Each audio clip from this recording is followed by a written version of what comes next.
Another second grade subtraction strategy is transformation. We've done the number line. Transformation is a very powerful strategy that links the number line to the subtraction. Okay, it's another way to, but you really need a number line to emphasize what this is all about.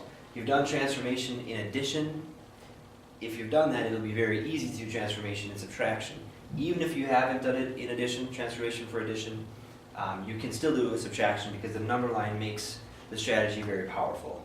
And so with the addition transformation, you're taking off something from one part and adding it to the other part so that you make one of them nice. Now we want to do the same thing here. We want to make one of them nice.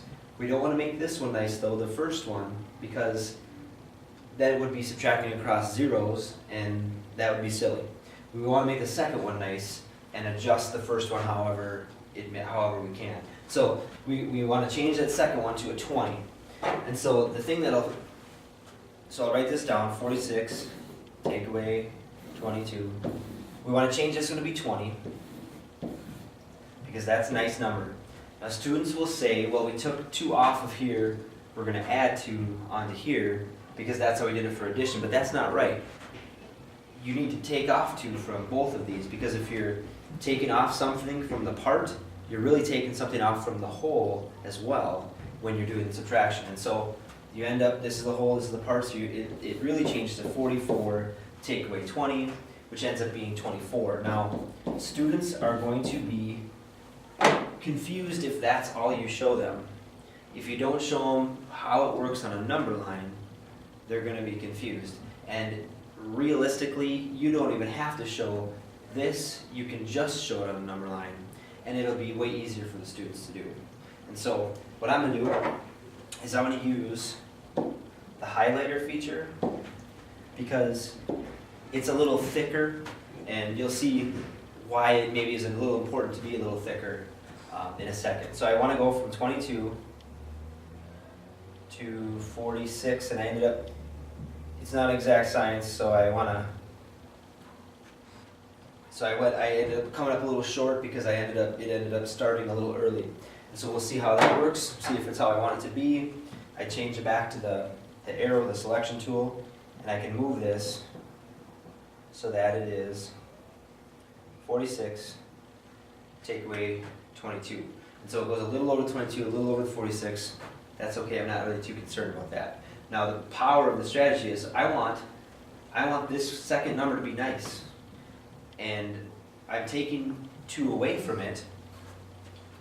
To get to 20, I have to do the same thing so the distance between these doesn't change. I don't want to change the distance between because if I had it from here to here, 46 to 22, and then I went further, I would make the distance that much further.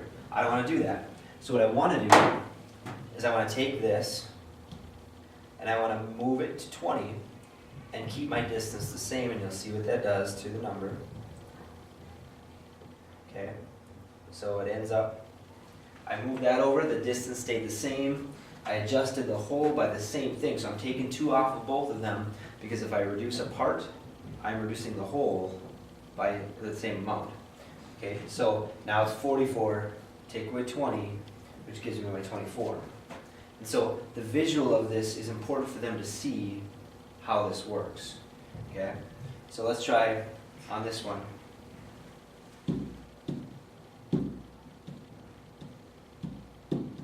Want to get a little nicer one. Okay, so 64 take away 28. Again, this would be a regrouping situation, but I'm not going to have it be a regrouping situation. This time I'll show you with the pen how it would be a little different. You can use the pen to do this, but it ends up being a little smaller, a little thinner, and you can choose what you like to show the kids. Okay, but 64 take away 28.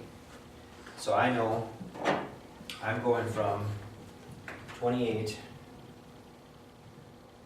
64.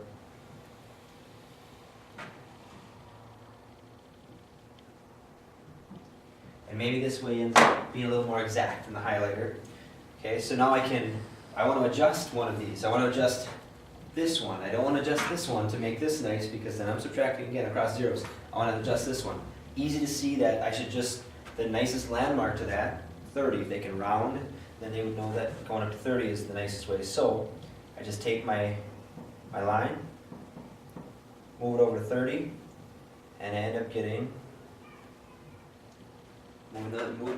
keeping the distance between those two things the same and just adjusting it so that it's a little nicer to work with. Now I have 66 take away 30. Well, does that make sense? Yes, I added 2 to the part, which essentially adds 2 to the whole thing, the total. So I have, my new problem is 66 take away 30. And students should be able to do that in their head and end up getting 36. So again, no regrouping, no borrowing, and it's a very visual strategy, very powerful strategy for them to know that I can adjust this to make this nice, and it makes sense on the number line when they end up doing it.